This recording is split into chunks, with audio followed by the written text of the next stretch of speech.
Good afternoon, students. Please confirm. Am I audible? I hope you can hear me properly. All right. So welcome back in our meeting. So I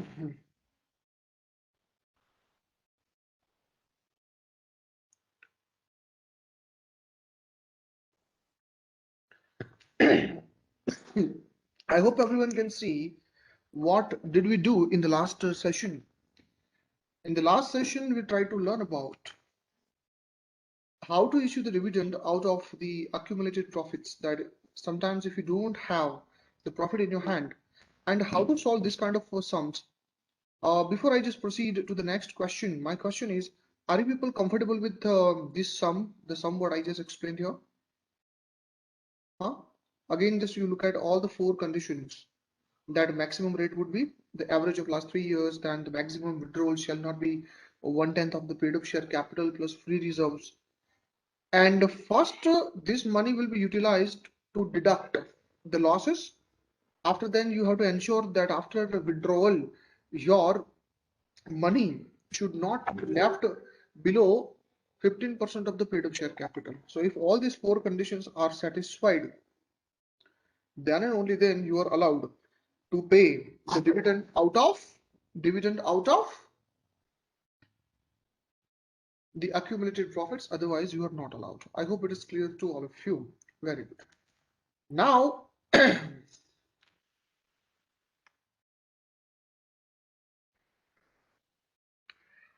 let's go to the section 123, but other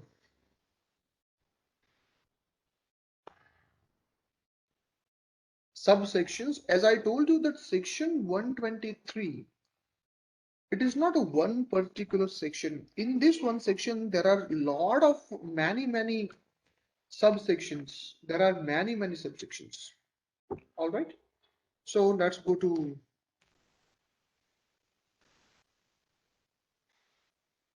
other subsections over here. I hope all of you can just see this particular website, like our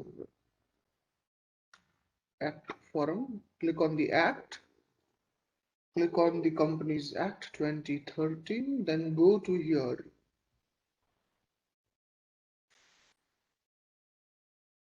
The Declaration of Dividend. What was the chapter name? 8.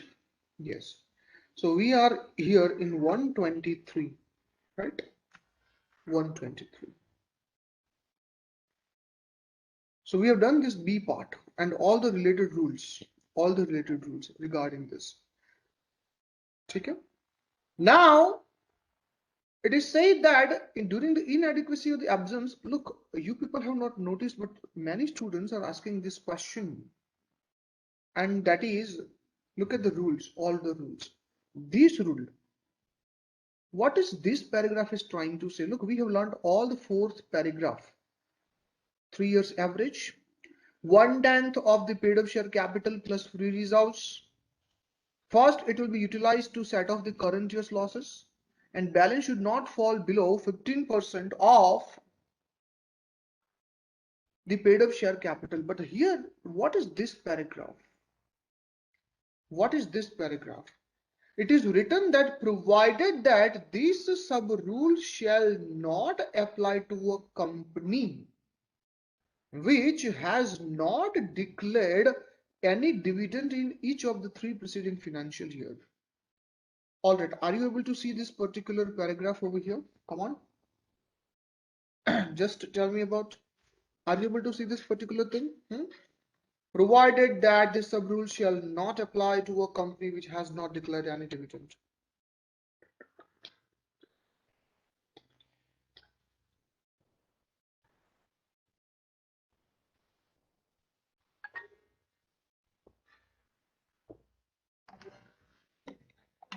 What it tries to say, look, me and one of my students had the debate on this, because if you look at this particular paragraph, only 2 lines, but these 2 lines has the 2 different interpretations here. So there are 2 interpretations in this paragraph. Interpretation number 1, that if in any of the years dividend was not issued, then it is not possible to derive the 3 years average dividend. So should we take like this 0 plus 25 plus 30 divided by 3, or we should drop this rule? We should drop this rule.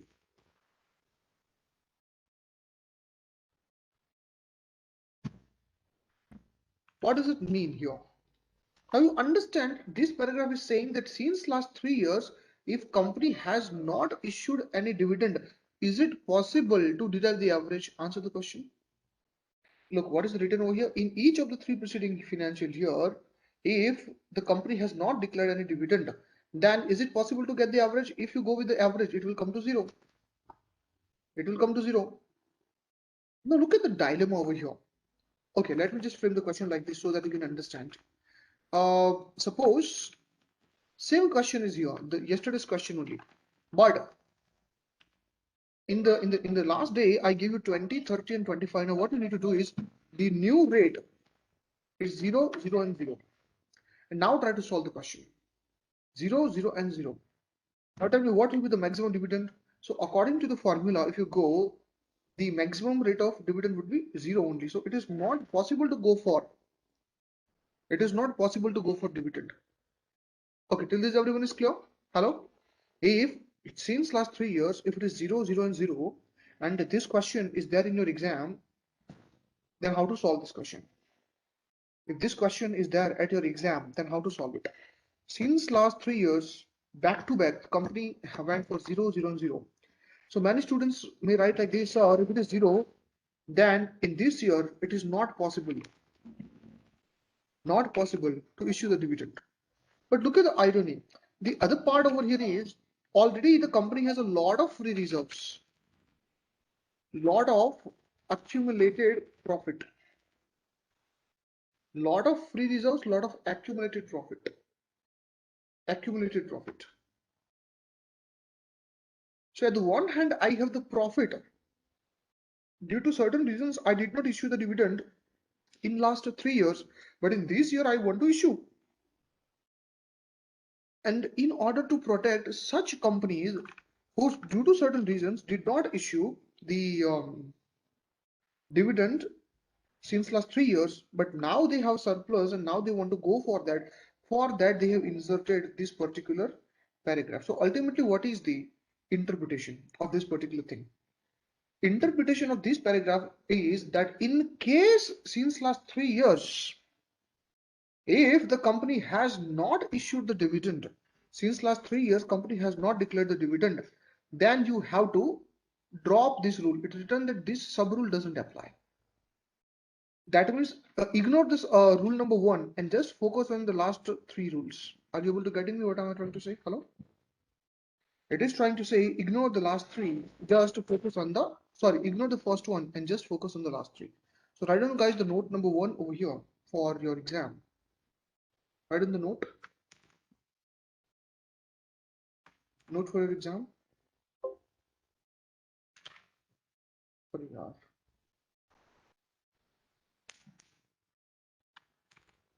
Here, write in the note. In case company has not issued dividend, or instead of issued, let me put in the word like declared any dividend in last 3 years. In last 3 years, then calculate the dividend without applying the sub rule of average rate of dividend.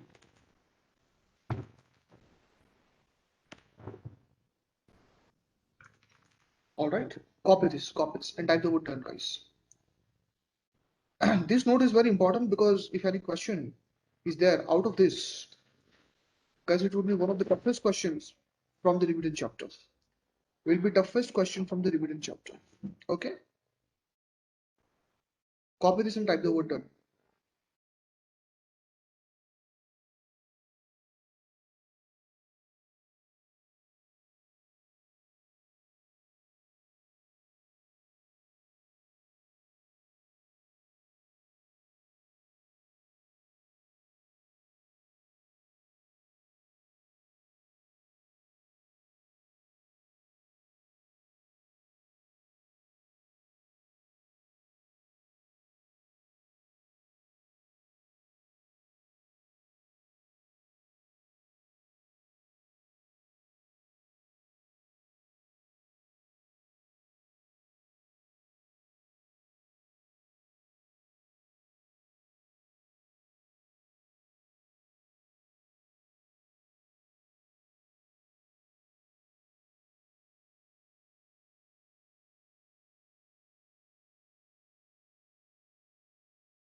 All right, guys, if it is clear, we can go with that.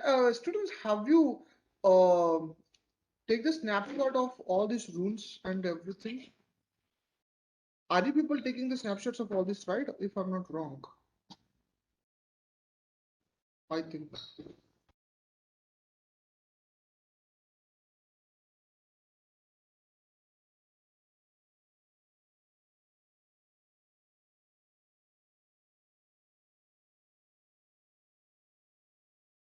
All right, now let's go to the next point after this.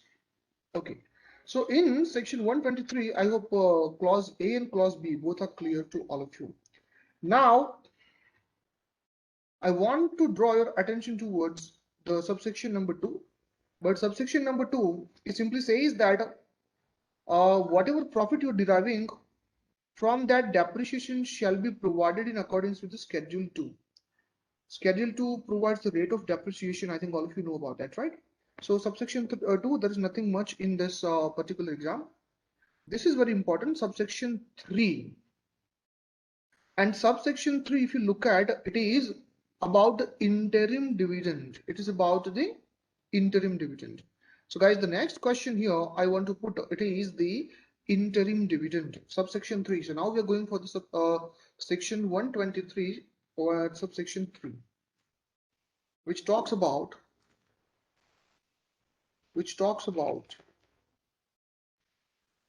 the interim dividend, right on, issue of or declaring interim dividend. Okay, do you know what is the best part about the interim dividend? First of all, you tell me, what do you mean by interim dividend?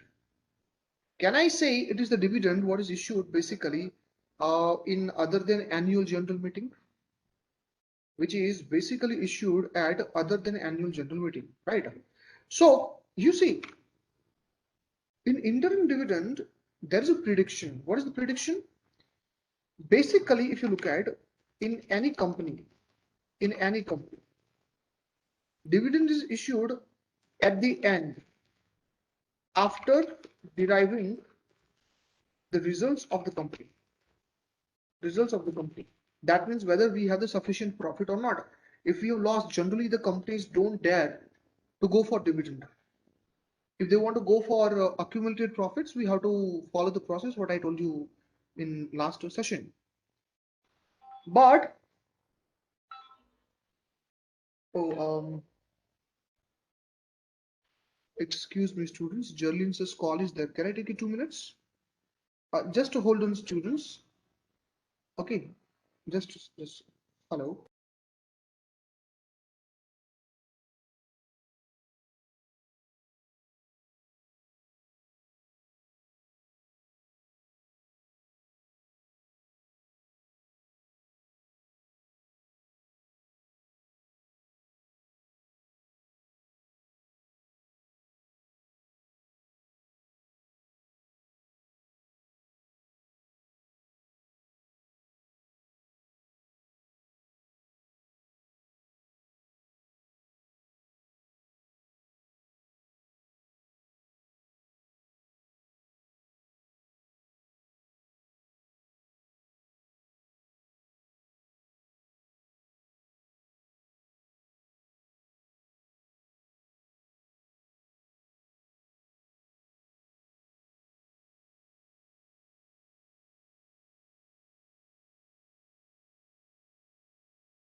All right. So let me continue with this. Now you understand why section 123 subsection 3 becomes important here. Declaring interim dividend, because interim dividend, if you look at here, interim dividend has one limitation. Look, interim dividend is such a dividend which is issued before completion of the year. Do you agree with that? Huh? Interim dividend is such a dividend which is issued before completion of year, right? Right? So what is the limitation is, let's say I have completed my 1 quarter or the 2 quarters. I have completed April to June, and suddenly I want to go for interim dividend. I want to make my shareholders happy. So that's why I decided to issue 10 crore rupees dividend to all my shareholders. But suddenly I realized the remaining 3 quarters. 3 quarters. Look, it is possible that April to June I may have the profit of 20 CR. But remaining 3 quarters, that is quarter 3, 2, 3, and 4. For remaining these 3 quarters, for remaining these 3 quarters, my profit may be negative. It can be loss. So here there's a loss, here there's a loss, here there's a loss. And total loss to my company is somewhere around 40 crores. You tell me, is this kind of situation is possible or not? Hello? Is this kind of situation is possible or not? So, it is like early, like the moment when you were issuing, you were very excited. Oh my God, I have earned the 20 crores profit. And you assumed that even for the subsequent quarters, you may have a good profit. But look at your prediction failed you. So while you're issuing the interim dividend, don't you think there should have certain restrictions, or it should be issued without any limitation, even if you have the profit in your first quarter? So there should have any restriction or not. If you can understand this logic now, then and only then we can solve the problem, or we can understand the paragraphs written under section 123 subsection 3. So answer the question, students. Are you able to understand this particular problem or the logic that why interim dividend requires to be restricted by the government? Why? And that is why, guys, they have put the restriction. What is the restriction? That we don't have any problem if you are going for interim dividend, but you have to ensure that rate of interim dividend should not exceed the average of the rate of dividend issued in last 3 years. Okay, I want all of you to just to look at this. What is written over here? There are the rules over here.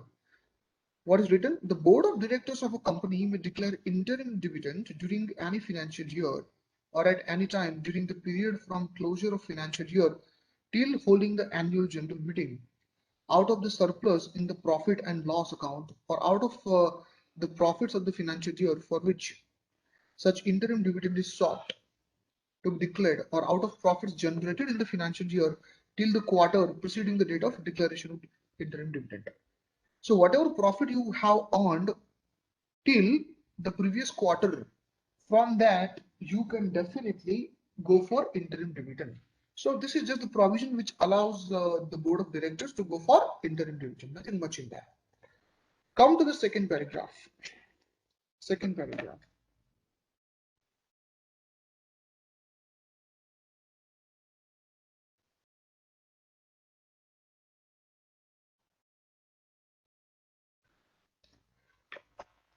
It says that provided that in case the company has incurred loss during the current financial year up to the end of the quarter immediately preceding the date of declaration of interim dividend, then such interim dividend shall not be declared at a rate higher than the average dividends declared by the company during the immediately preceding 3 financial years. Now your question is what this exactly is trying to say. Fine. Let me tell you over here. Point number 1. Either we have profit till quarter end, or second point, we have loss till quarter end. These two probabilities are there. So if guys there's a profit till the quarter end, and if you have accumulated profit as well, then board has the power and it can issue the dividend.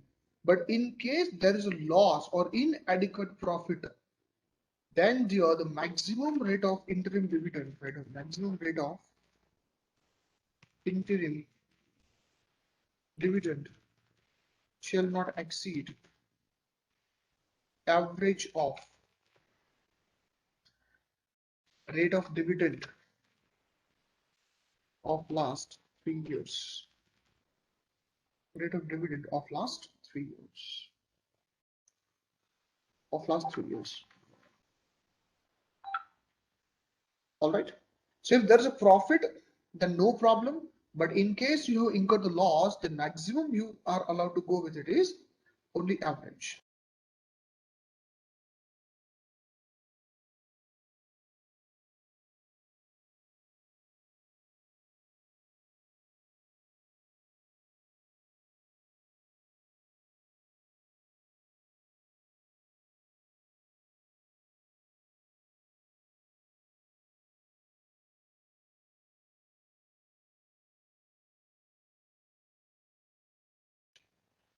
Okay, so let's continue with that. So maximum rate of interim dividend is only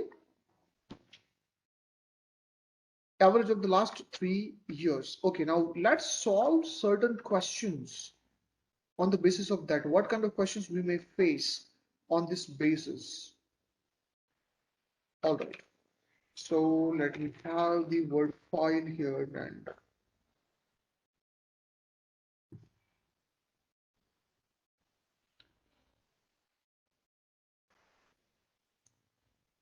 dividend.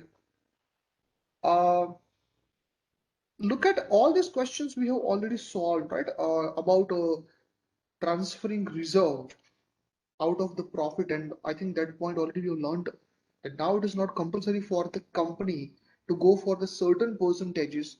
According to the law now, you can go for any number of any percentage. You can go for any percentage, isn't it? All right. So question one, question two, I think we have done with. Yes. Look at this question. Look at this question. I think this was the question what I left before I going to. Okay, Meenakshi's doubt is, so will interim dividend be issued at the end of quarter only? No, dear, it can be anything. But financial statements in listed companies are always getting prepared at the quarter end. So obviously, if you talk about any company, it will not choose any odd date to prepare the financial statements. It will go with the month end or the quarter end. But it's not necessary quarter end only. Quarter end only. Today, according to the new amendments taken place, now the central government can, tell any company that instead of yearly, now you have to submit your financial statements quarterly. So that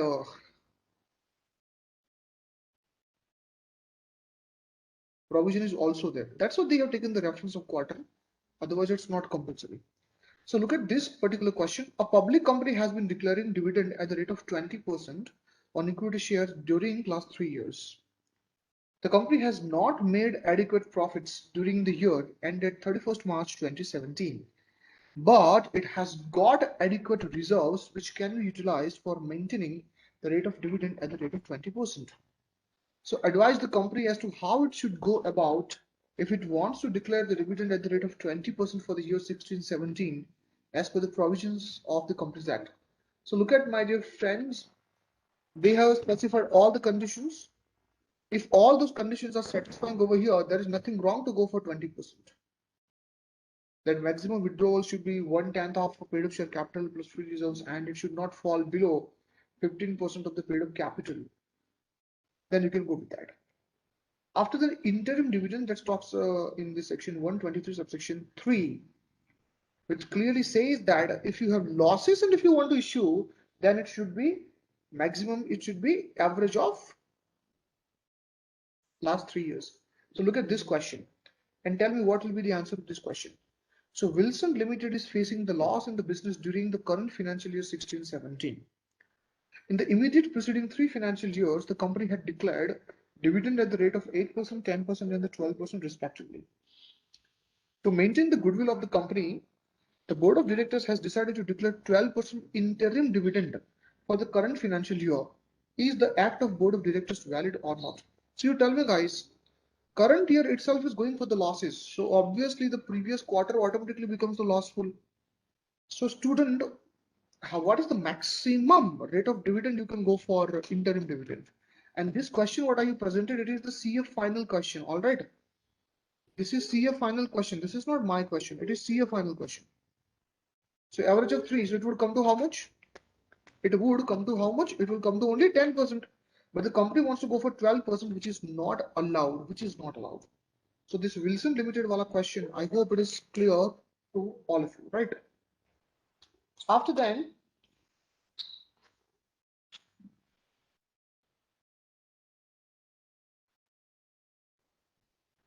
okay, this question I will take later on. So I hope my dear students, the 123 is clear to section 123, subsection 3 is clear to all of you. Hello? During the loss in financial year, the maximum rate of dividend would be the average of last 3 years. Okay. Now section number 4 and section number 5. Let's learn about this. Now this question goes this way. Suppose there is a company and here the company's name is suppose Shruti Limited. All right. Shruti Limited. And this company decides to declare the dividend at the rate of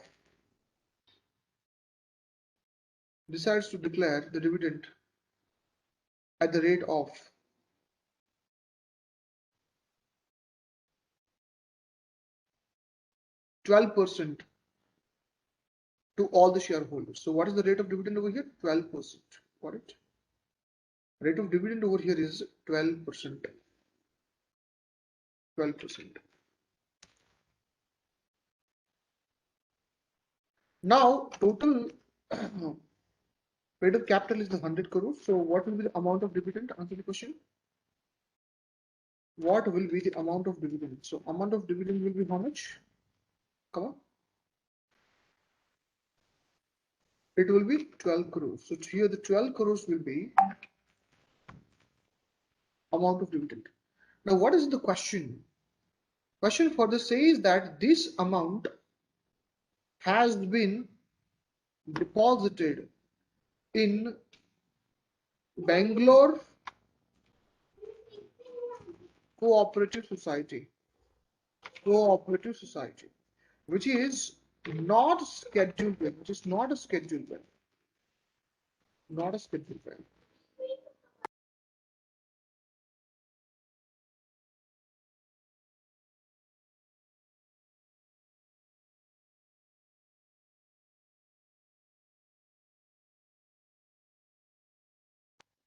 So it deposited this 12 crore rupees in the Bangalore Cooperative Societies Bank Limited. So I think all of you know that there are two types of banks. The first is scheduled and second is not unscheduled bank. So Bangalore Cooperative Societies Bank Limited,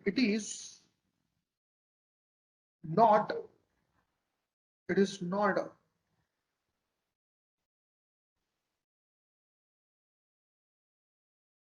a scheduled bank. Whether is it a valid compliance or not, explain. Is it a valid compliance or not? Under the question. Is it a valid compliance or not? So if you look at the section 123 subsection 4, it is clearly written that the amount of the dividend, including interim dividend, whatever, it shall be deposited in a scheduled bank. In a scheduled bank. Okay. Now from these guys, I would like to take the 123 and 124 together, because reading one by one line will take a lot of time. Obviously, I will come back to the what I can say this paragraph. Before that, let me give you the brief about section 123 and a little bit about section 124 together. All right. So let me tell you guys the entire process, and trust me, this is summary. will complete your half of the chapter. Half of the chapter. So please note it down. All right. Uh, Process to issue dividend. Process to issue dividend. Okay. Let's begin with that now. So first of all, the dividend will be proposed. First of all, the dividend will be proposed. Okay, the proposal will be made by which authority? Answer the question. Okay, dividend shall be proposed. It shall be proposed by which party? Answer the question. By board of directors. Board of directors. Once it is proposed, later on it will be presented to the court. Sorry, not the court. It will be presented to the general meeting. And in general meeting, we need to get it approved by way of passing ordinary resolution. So later on it will be approved by general meeting by way of passing ordinary resolution. Ordinary resolution. Then it will be considered as a declared dividend. It will be considered as declared dividend. So obviously after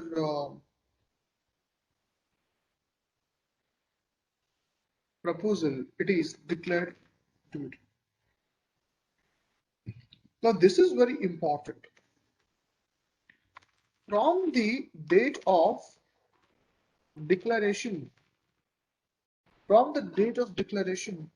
company has maximum 5 days. Company has maximum 5 days. Company has maximum here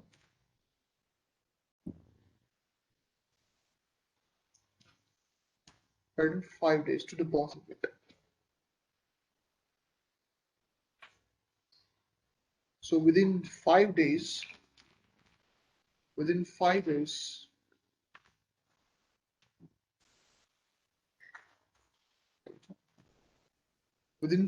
deposit in separate bank account.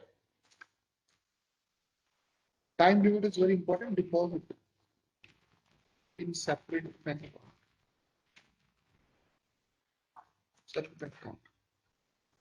Now, once it is deposited, law further says that it must have to be paid to all the shareholders. It must have to be paid to all the shareholders within 30 days. Right now. Now remember this 30 days. This is very interesting timeline.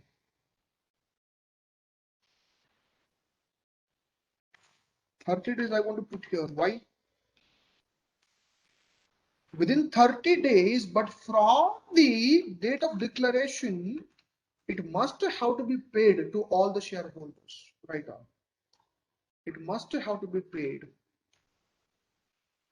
to all shareholders.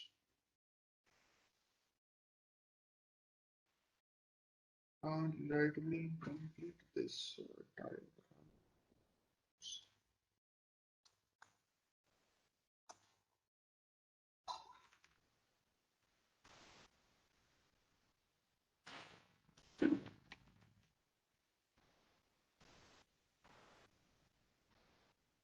All right.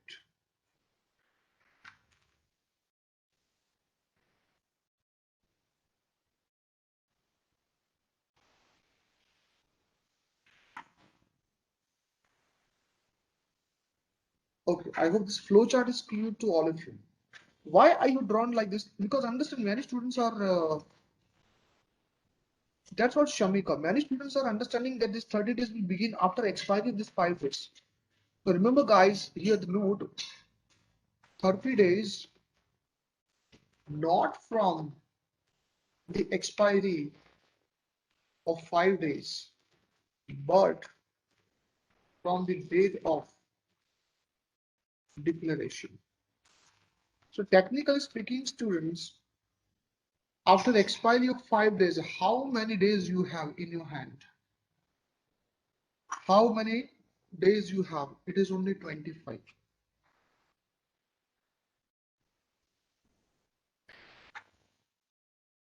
Only 25 days are there in your hand. Only 25 days are there in your hand. Right? Fine.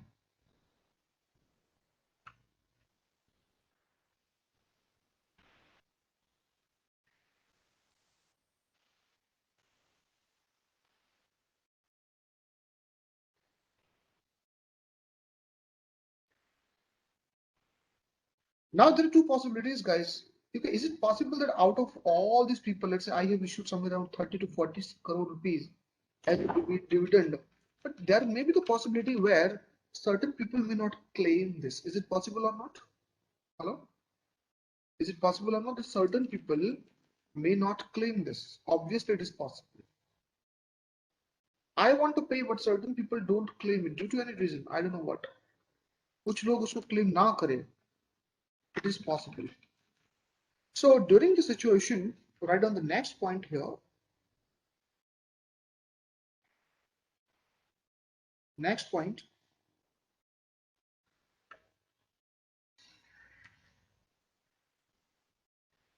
what if the people could not claim the dividend, right on? What if some shareholders could not claim the dividend? Okay, if it is not claimed by the shareholders, can company keep the amount stating that, wow, I tried to pay, but the people are not getting the amount, so let me enjoy that funds now. So if due to somehow the shareholders could not obtain the dividend, then can answer the student, can company enjoy the funds? Can company enjoy the funds? All right, so Mahima says yes, so Sriram says no. Understand, it is not once it is declared, this money belongs to whom? Once the liability is declared to the whole public that yes, we want to pay this much liability as dividend to the shareholders. So basically, this money belongs to whom? Really, the company has the right on this? Answer is no. So company doesn't have any right. So what to do? So what law says that if within 30 days, if the people could not claim this, if people could not claim this, then you have more 7 days. You have more, how many days, students? 7 days. You have here 7 days. Now, what to do within 7 days? What to do within 7 days? So, write down over here.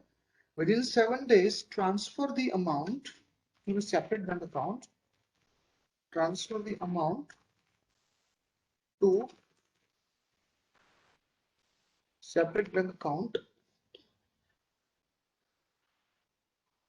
To separate bank account called unclaimed dividend account. Named unclaimed dividend account. Now, it may be possible that after 1 month somebody comes to claim. After 1 year, someone comes to claim. After 6 months, somebody comes to claim. So within 7 days, but 7 days from where?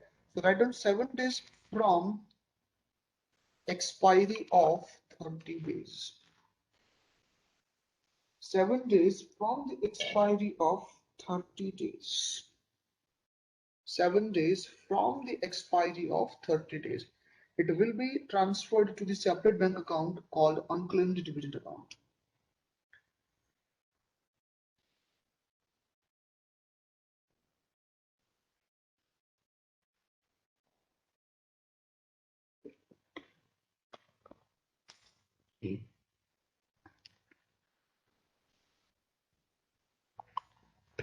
Okay.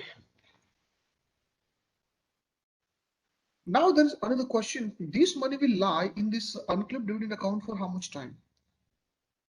Let's say company waited for the 3 years, but nobody could come to claim. Now after 3 years, the claim becomes time bound. Everyone knows. So now after expiry of 3 years, can company use the funds? And let's say the total funds which is unclaimed is somewhere around 3 crores. Total amount which is not claimed is 3 crores.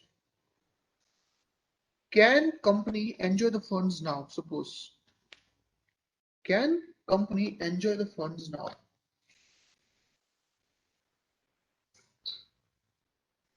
Huh?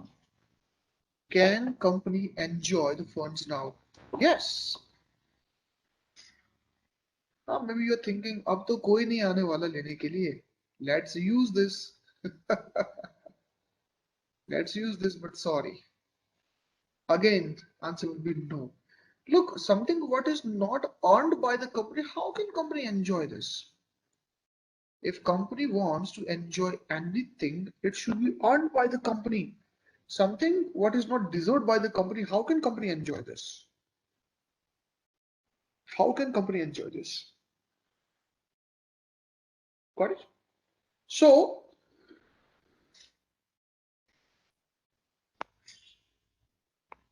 write down here that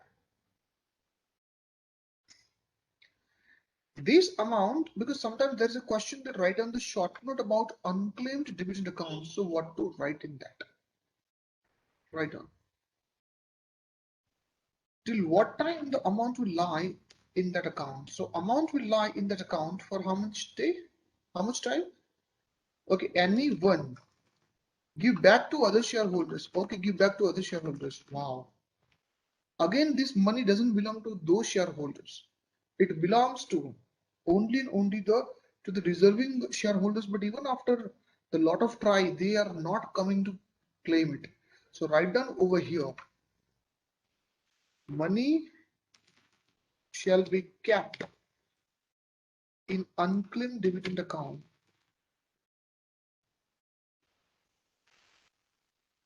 till what time? For 7 years. This can be 1 mark MCQ for your exam. Okay, so money shall be kept in unclaimed dividend account for how much time? Account for 7 years. It shall be there for 7 years. 7 years तक वो वहां पे रहेगा. Till 7 years it will be there. So money shall be kept over there for 7 years. For 7 years. Again, the point is, and if no one came to claim this, write down. What if no one came to claim even till 7 years? If no one claimed the amount during 7 years, then now can company use this? Now can company utilize this? Now company wants array. Now this is 7 years. Nobody came. Now let me use this. So can now company utilize the funds?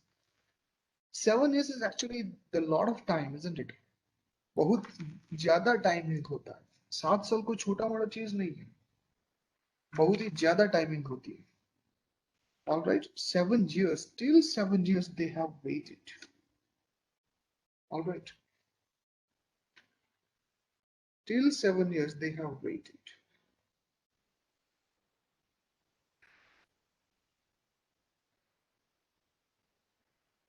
So understand, if still you people are thinking that if money could not be claimed during those 7 years, and now it can be claimed by the company, again you are wrong, because as I told you students that something what is not owned by the company cannot be claimed by the company. And understand, the money doesn't belong to anyone. Then who is the best person to claim that? The money who does not belong to anyone. Then who can claim this? Money which does not belong to anyone, then who can claim this? Answer is जिसका कोई नहीं. उसका central government होता है. So write down guys, if money could not be claimed within these 7 years, then write down money shall be deposited in one fund of the central government, and the fund name is, write down, investors, education and the protection fund. Alright, as per section 125 of this, I think investors education and protection fund, it is the part of our contents. If you look at the what are the contents we people are going to learn with, I think this part I have covered up there, right? All right, so yeah, I'm doing this. Take the snapshot of this entire chart from beginning till the end. From beginning till the end. Sir, who maintains that fund? Company? No, Meenakshi. I told you, central government. It is just like a provident fund. It is just like a gratuity fund. It is just like a pension fund. It is just like a, that relief fund. Have you heard about relief fund? Sometimes the central government covers that relief, creates that relief fund, flood relief fund, earthquake relief fund, army relief fund, and a lot of funds are there. Education fund. This is just like another fund which is getting used for making the investors aware. And basically, the SEBI provides the guidelines how to use and how to utilize the funds. All right. So I know the fonts are tiny, but are you people able to? Okay. What about the interest? You understand? Interest belongs to the principal. So basically principal and interest, these two are not the separate things. So while you're depositing, you have to pay it along with interest. You have to pay it along with interest. You have to pay it along with interest. Okay.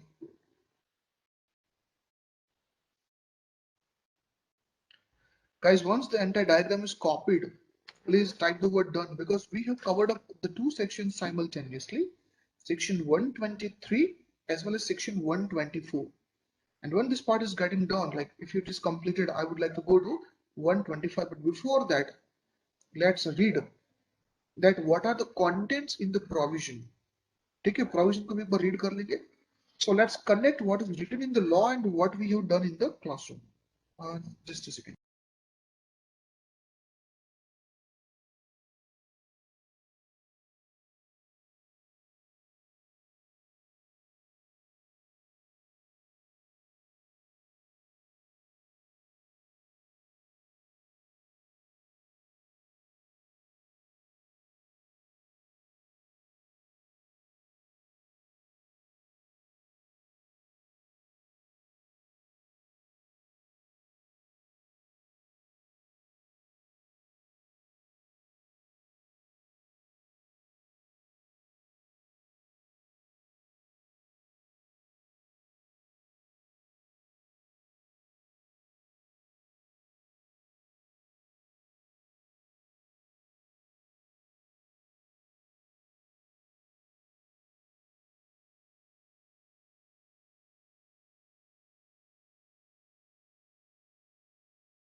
All right, so quickly now let's just have a look at the provisions, how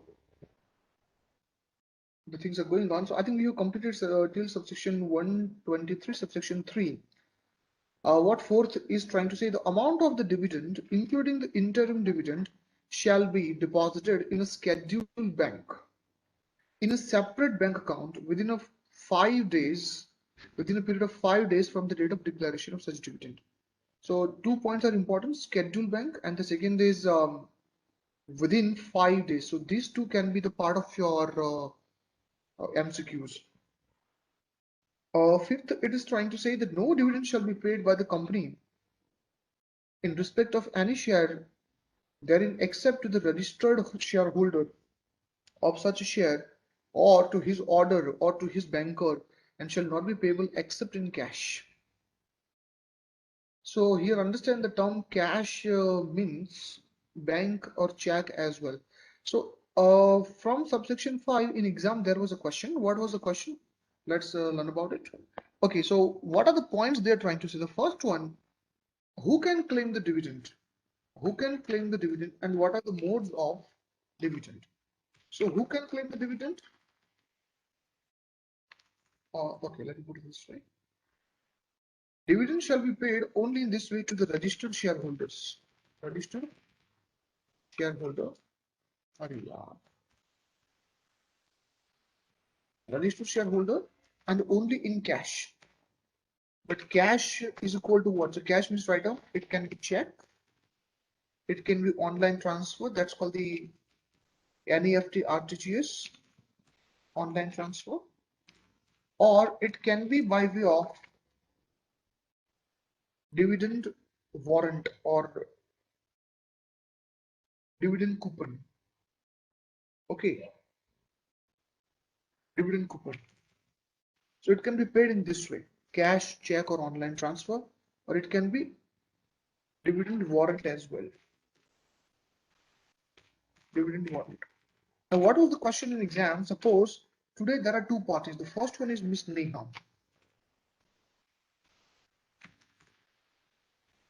and Neha, she was the shareholder till 30th April 2020. Why? After then, she transferred her shares. That means she sold it. Sir, if it's by cash or check, where will the place of collection be? Meenakshi, understand बेटा क्या लिखा है यहाँ पे? According to 123, company will give the amount. Nobody will come to collect. It is the duty of the company to distribute the checks. Nobody will come to the company and they will collect. Otherwise, let's say there's a dividend of 5,000 rupees. Will I go from Bangalore to company just to collect my 5,000? Because my flight tickets will be somewhere around 3,000. How can I go there? How can I go there? Hope you're understanding, right? So, yes.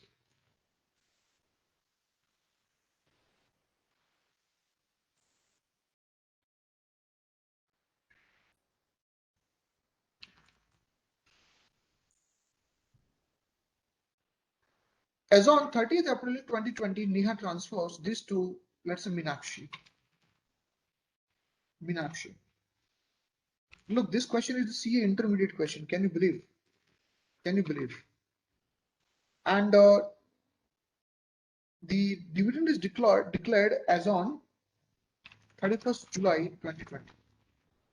Now, who deserves to get the dividend, Neha or Meenakshi? Answer the question. Why ये CA inter की question है? देखिए. Neha, she was the shareholder as on 30th April 2020, but at that date she transferred the shares. New shareholder is Meenakshi. Now, answer students. If dividend is issued as on 31st July 2020, then who deserves to get the dividend? Who deserves to get the dividend? Answer will be obviously Meenakshi, because at the time of declaration of dividend, Meenakshi, she was a registered shareholder. Registered shareholder. And how anyone becomes a registered shareholder? I think that part already I have explained in the membership chapter, isn't it? Transfer form, then submit to the company, and a lot of other things. Great. Okay.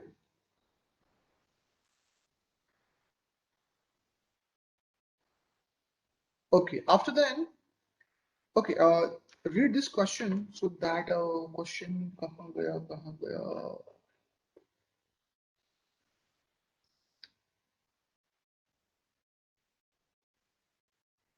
is this question. This is the C enter question, what I was talking about. The director of Som Limited proposed dividend at the rate of 12% on equity shares for the financial year 15-16. The same was approved in the annual general meeting of the company as on 20th September 2016. So this date is very important when the dividend was approved, 20th September. Mr. Ninja was the holder of 1000 equity shares on 31st March 2016, but he transferred the shares to Mr. Raj, whose name has been registered as on 20th May 16. So guys, look, this is very stupid question. 20th May 2016, already the shares are registered in the name of Raj. Dividend is issued in the name of September. So question, who will be entitled to above dividend? Guys, same name was there in CA Inter. You tell me, who will deserve? Who will deserve? And many students are asking me, sir, is CA Inter tough? This is what you call tough, then obviously it is tough. All right. Okay, let's read the next point. Provided that nothing in this subsection shall be deemed to prohibit the capitalization of profits or reserves of a company for the purpose of issuing the fully paid up bonus shares or paying up any amount for the time being unpaid on any shares held by the members of the company. What this is trying to say? Do you know how the bonus is issued? Generally, the bonus shares are issued by capitalizing the free reserves. You know that? Generally, the bonus shares are issued by capitalizing the profit. So, just because you are issuing the dividend, at the same time you want to issue the bonus shares by capitalizing your profit. So, are you allowed to do so? So, both the things are allowed to be done simultaneously. Answer will be absolutely yes. There is nothing wrong in that. So, both the things are very much allowed to be gone simultaneously. So, that is only the explanation. Provided further that any dividend payable in cash will be paid by check or dividend warrant or in any other electronic mode. So I think this part already I have covered, so I don't want to go in that. A company which fails to comply with the provisions of section 73 and 74. Now many students are asking for, sir, what is this section 73 and 74? So can you see this deposit chapter here? Look at it, this deposit chapter. Deposit chapter will begin here. Chapter number 5, acceptance of deposits by companies. Can you see this over here? So these are the two, 73 and 74. Can you see this? Prohibition on acceptance of deposits from public and repayment of deposits, whatever. What? Okay, what is deposit? Deposit is a security or it is a short-term loan from public or people. Basically, deposit है क्या? What is deposit? Is it a loan or it is a security? Is it a loan or is it a security? So answer is it's not a security, it is a short-term loan. It's not like a debenture. Understand? Here deposit means the fixed deposit with the bank. So bank is taking the fixed deposit from you. Can I call that as a security just like the shares and debentures?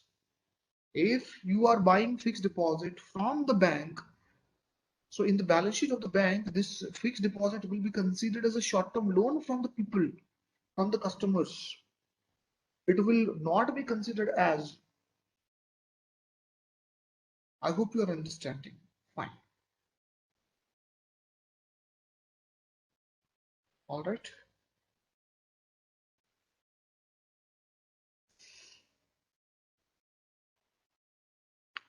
So if dividend is declared but not paid, look what this last subsection 6 is trying to say.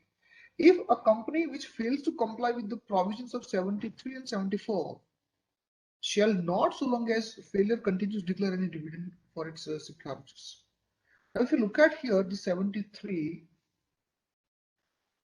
repayment of deposit. So look, if you have taken the money and you promise that I will pay your deposit back within let's say 18 months.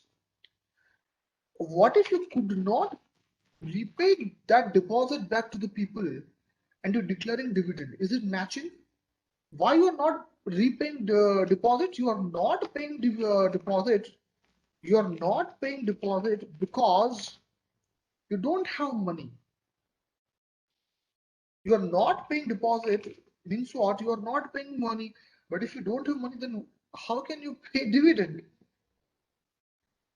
Don't you think it is controversial? Not matching. Hello? Hello? If you don't have money, then how can you have money for paying dividend? And that is why this restriction is provided that until you clear the dues of 73, 74, that means until you pay the deposit back to those poor people, you are not allowed to issue any dividend to anyone. So I hope, my dear students, each and every section of section 123, along with all the exceptions and all the explanation, with all the practical questions of your exam, are clear in your mind. Are you clear with this entire thing? Hello? All of you are clear with this? All right. I want to give this note, but is there any platform where I can paste it? I don't know.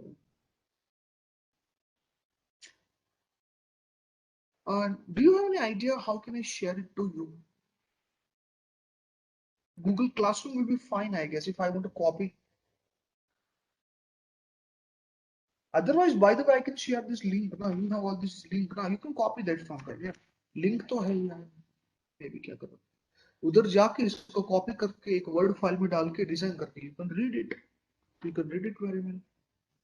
You can read it very well. All right. I hope guys 123 is clear. So now we are moving towards 124. Now what section 124 is trying to say here? Look at that. Where it is, where it is.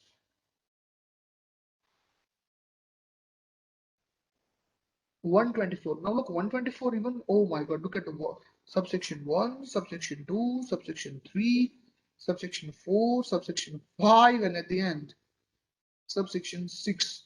So these many subsections are provided. Okay, subsection 7 is also there. So total 7 subsections are there in unpaid dividend account. But trust me, most of them have already been covered up. Where it is covered up? So have you people noted this diagram? All of you have noted this diagram, so everything is covered up there.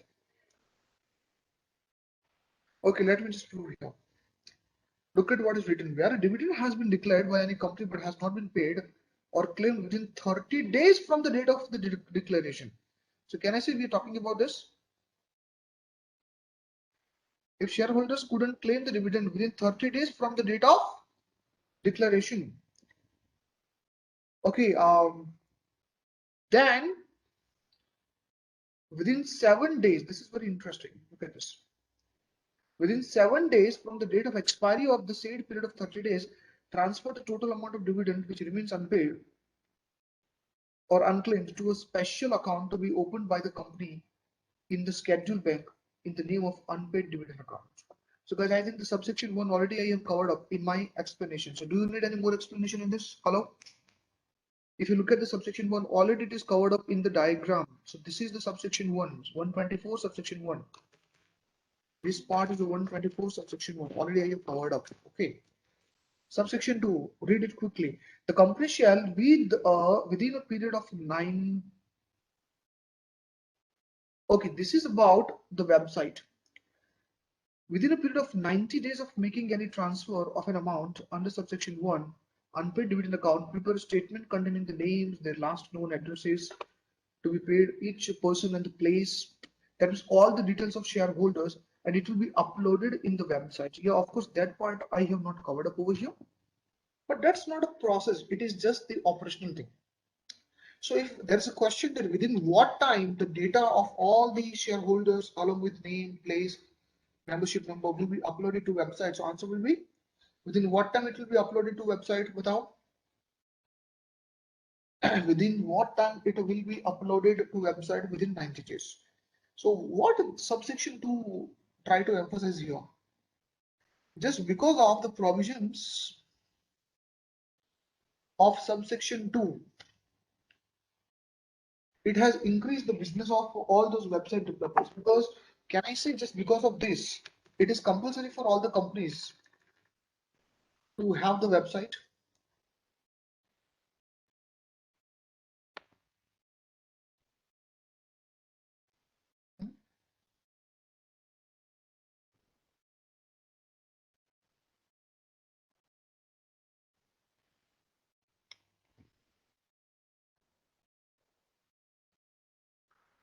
Yeah.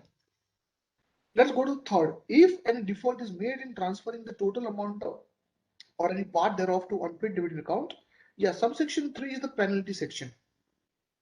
If within 7 days you could not transfer, then what is the penalty or what is the interest you need to pay? So if any default is made in transferring the total amount or any part thereof to unpaid dividend account of the company, then it shall pay from the date of such default interest on so much of the amount as has not been transferred to the said account at the rate of 12% per annum, and the interest accruing on such amount shall ensure to the benefits of the members of the company in proportion to the amount remaining unpaid to them. So guys, what these two sentences are trying to say, what these three sentences are trying to say. So if you look at over here the subsection number 3, it is the penalty section, right? Subsection 3, first it is trying to say if you fail to pay it, then भैया आपको पे करना होगा 12% interest. 12% interest, and whatever accruing interest is there, whatever accrued earned interest is there, that will be proportionately distributed among the shareholders to whom the money is not paid. Make it sense? So many students who are asking this question that, sir, what if this interest? Who was the student who did ask this question? Sir, what if during the 7 years the account on the interest? So I told you, if no one could claim that interest or principal within the 7 years, then it will be transferred to the investors education and protection fund. But what if during the 7 years somebody comes and claims it? So will money be paid only to the extent of dividend or along with interest? Money will be paid along with interest or only principal? So answer will be money will be paid along with interest. It will be paid along with interest. Clear? It will be paid along with interest. Okay? It will be paid along with interest. Interest will be charged only till the date of collection, na sir. No, beta. Yeah, only till the date you transfer to the unclaimed dividend. You read Mahua and Meenakshi, both of you. If let's take this example. Due date to okay, this is the date of 1st January 2020. It is the date of declaring dividend. Okay, so add 30 days. So till 30th January 2020, money must have to be paid to all the shareholders. If you could not pay till 30th January 2020, then tell me students, till 7th February 2020, all the money will be transferred to unclaimed dividend account. And now let's say you transferred it, but not as on 7th February, but you transferred it as on 30th June. 30th June. So whatever months you have taken additionally, that's a total amount unclaimed was 10 crores. So 12% will be charged on this 10 crores, and it will be deposited along with this 10 crores. Are you getting my point? Hello? So while you are depositing these funds to the unclaimed dividend account, only 10 crores will be deposited or 12% will be deposited. Along with 12% will be deposited. So it will be deposited along with 12%. Along with 12%. So 12% भी उधर जाएगा. Now there are two kinds of interest. The first interest is delay interest. Understand? First interest is delayed interest. And second kind of interest is the earned interest. Earned interest. If you are depositing this much money, 10 crores to saving accounts or the scheduled bank account, obviously interest will be earned. Interest तो earn होगा इसके ऊपर, isn't it? इसके ऊपर interest तो ये आएगा ही आएगा, पक्का आएगा. Interest तो आएगा ही आएगा.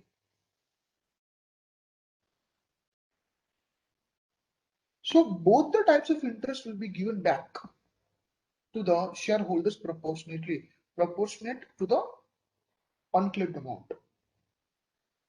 Proportion to the unclaimed amount. Got it.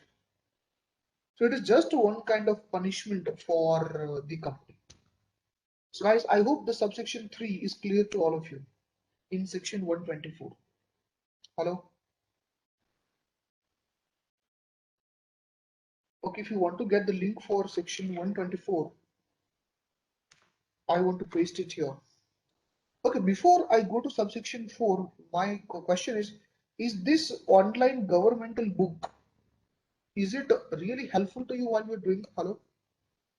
It is online as well as you can copy the content. How many of you are really referring to this?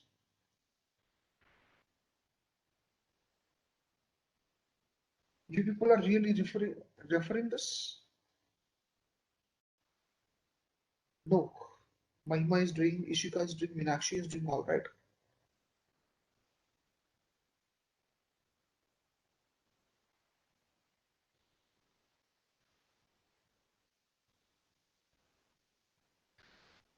Okay, fine then. So let's go to now subsection 4. What the subsection 4 is trying to say? Subsection 4 is trying to say, it says that any person claiming to be entitled to any money, okay, subsection 4 simply says that any person who is entitled to claim the money can apply to the company in the prescribed form and can claim the money.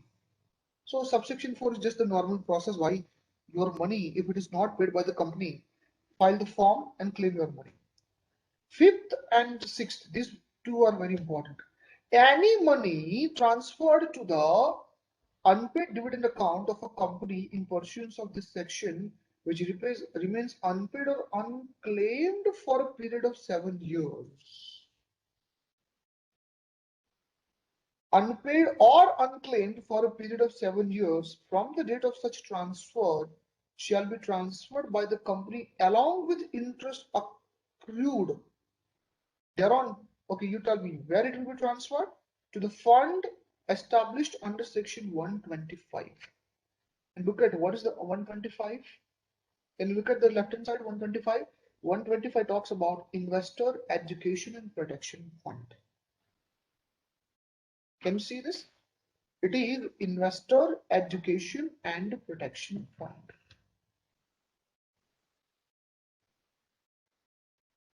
Hello, can you see this? Investor education and protection fund. All right, let's go to further now. Shall send the statement in the prescribed form. What's the form? Let me tell you here. It is IEPF1. If you click on the IEPF1, so guys, this is the actually the electronic form. Let me download it and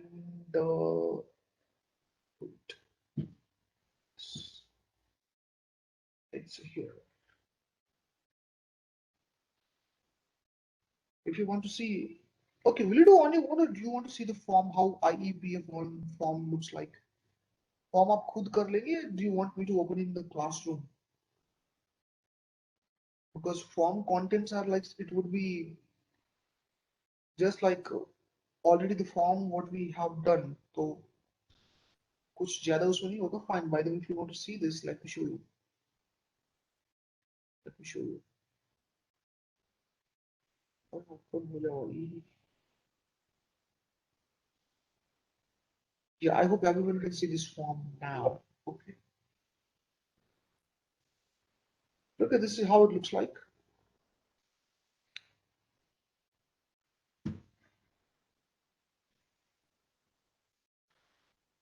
All right. So English, corporate email, and this is the some basic details. Now, what kind of fund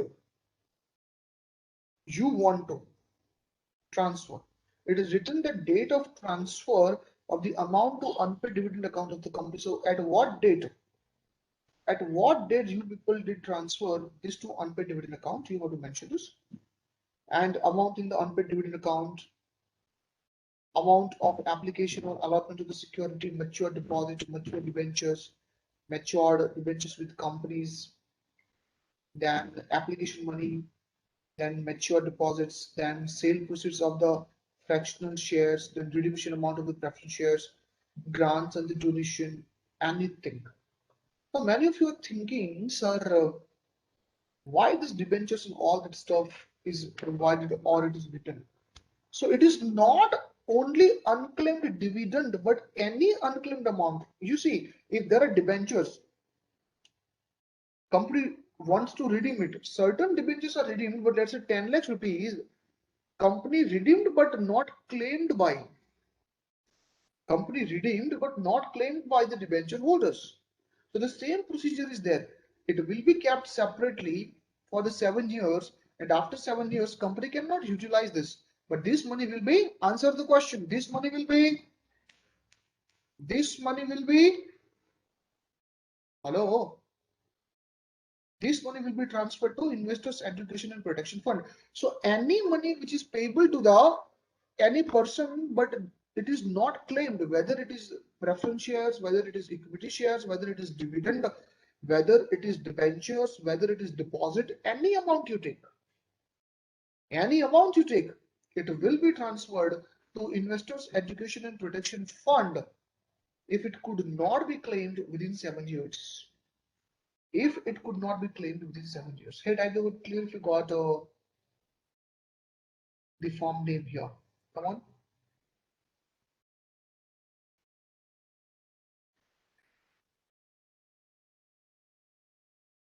All right. Then all the shares in respect of which dividend has not been paid or claimed for the 7 consecutive years or more shall be transferred by company in the name of investor education and protection fund. So this is also very interesting. Guys, why 7 years is taken by the company? In the Companies Act, why there is 7 years? उन्होंने 7 years से क्यों लिया? Why they have taken only 7 years? Because according to Indian Penal Code, if any person is missing, if any person is missing, if any person is missing and could not be found within 7 years, then he will be declared as dead. You know that? After missing complaint, till how much long it will be, the family member will wait for the 7 years. If the person no any movement, no any movement is found, no any movement is found within 7 years, then that person will be, then that person will be considered as, then that person will be considered as what? Dead. उसको dead माना जाए. So if anyone is, no any movement is traced within 7 years, then not only dividend but along with that his shares will also be given to the investors and education protection fund. Hey guys, are you getting my point? What am I trying to say? Subsection 6. Does it make sense? Does it make sense that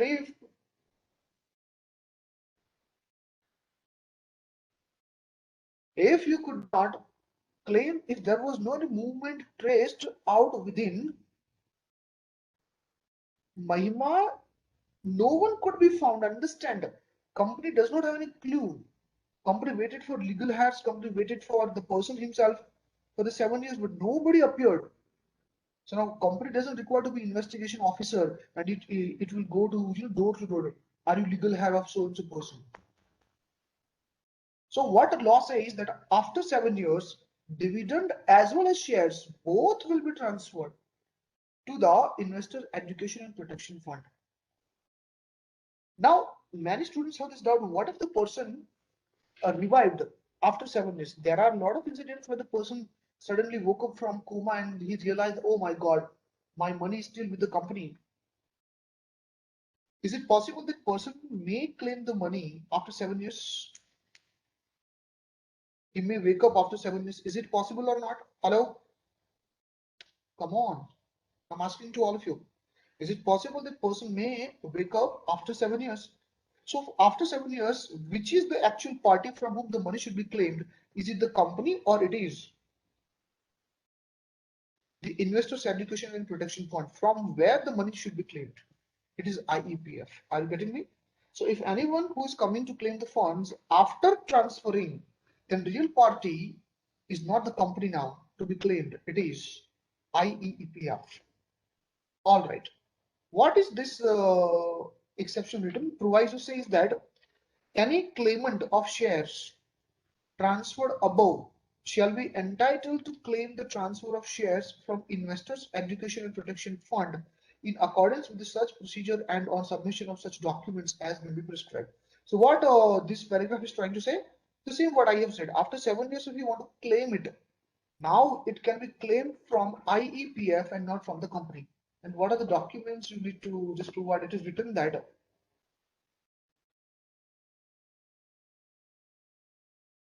okay, the lot of things is there, but we do not want to go in this. Please note this.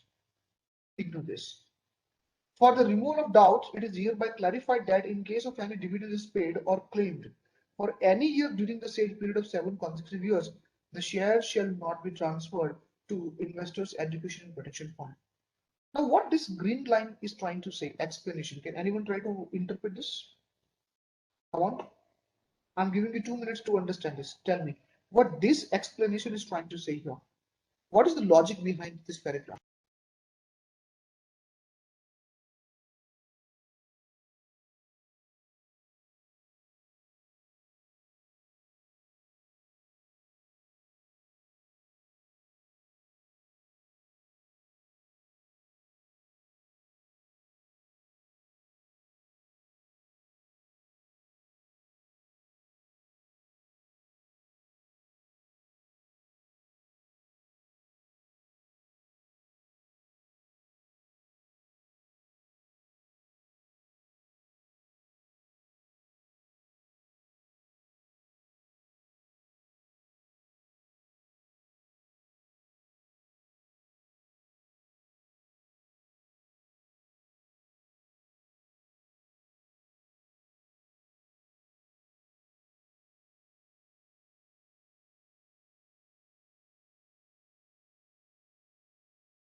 All right. Basically, this is not important for your exam, this green color explanation, but let me tell you what it is. You tell me the 7 years will be counted for each year, or it is as per the shareholder? It is year wise or the shareholder wise? If any shareholder didn't show any movement, then it will be transferred to unclaimed dividend account, like investors education protection fund, or it is year wise. This year till 7 years, next year next 7 years. Are you getting me? So the calculation of 7 years will be year wise or it will be person wise. Answer the question. It is okay. Example, suppose year 1, year 2, year 3, year 4, year 5, year 6, year 7. Got it? Year 1, let's say there's a person called Sriram, and Sriram has this much dividend amount. Point number 1, 50,000. Here it is 25,000. Here it is 30,000. Here it is 40,000. And here it is 10,000. Here it is, let's say 90,000. This is the dividend amount, okay? And seventh year it is only 5,000. Now the point is, first year is not claimed. If it is not claimed, it will go to unpaid dividend amount. 25,000, it is not claimed. It is also not claimed. This year also not claimed. This year also not claimed. Suddenly this is claimed. It is a miracle. And this is not claimed. So guys, this will be there for the 7 years. This will be there for the 7 years, 7 years, 7 years, 7 years. It is already claimed, and this will be there for the 7 years. So understand, guys, here 7 years will be calculated individually for the each year. For the each year.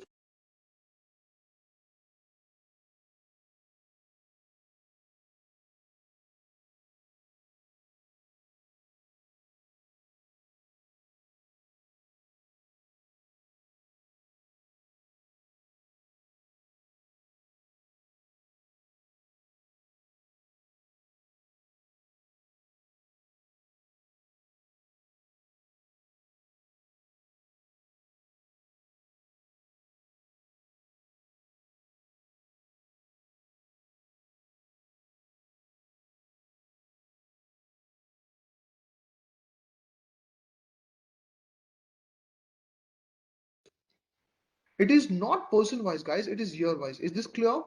Hello? Is this clear? It is not person wise, but it is year wise. So first year calculation will be separate. This year will be separate. This whole year will be separate. This whole year will be separate. So what law says? Once the first dividend is issued, till 7 years, no movement is found. Then not only dividend will be transferred, along with dividend shares will also be transferred. Are you getting my point? So this 50,000 you have waited for the 7 years. 1 year, second, third, fourth, five, six, and seven. No claimer was there. So not only dividend, but along with that, shares will also be transferred to IEPF. But did you see this question? Over here, there is a movement. Can you check it? At the 6th year, suddenly there is a movement. Are you able to see this question? At the 6th year, suddenly there is a movement. So now, my dear friend, this 50,000 will definitely be transferred to the IEPF, but not the shares. Why? Because there is a movement. That's what this green color paragraph is trying to say. So for removal of doubts, it is hereby clarified that in case any dividend is paid or claimed for any year during the 7 years, then movement is traced. That means the person is alive. That is proved. That means shares shall not be transferred to IEPF, only dividend will be transferred. I hope, my dear friend, this green color explanation is clear to anyone. It is simply trying to say that during since last 7 years, if you could see the any kind of movement, not for that particular year, but any particular year's dividend, it may possible that shares may not be claimed by the shares are not claimed by that particular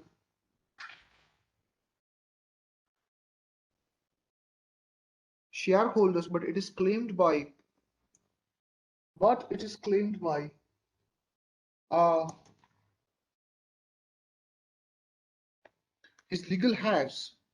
So fine, you can just go transfer this dividend if it is not claimed by legal heir because he is not aware, but shares will not be transferred.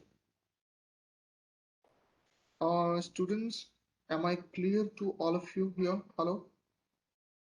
So this part simply indicates the movement since last 7 years. So shares will be kept alive. Only dividend which is not claimed will be transferred.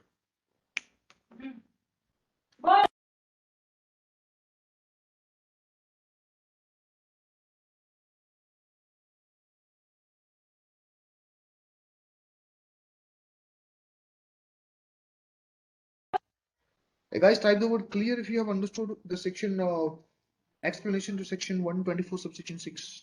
Hello? Very good. Subsection 7, if a company fails to comply with any above requirements, then liable to penalty of 1 lakh rupees in case of continuing failure. So guys, this is the penalty section. I don't want to read. I want to give you just as a homework. So I hope guys the entire section 124 is clear to all of you, along with examples, along with the explanation. Are you? Hello?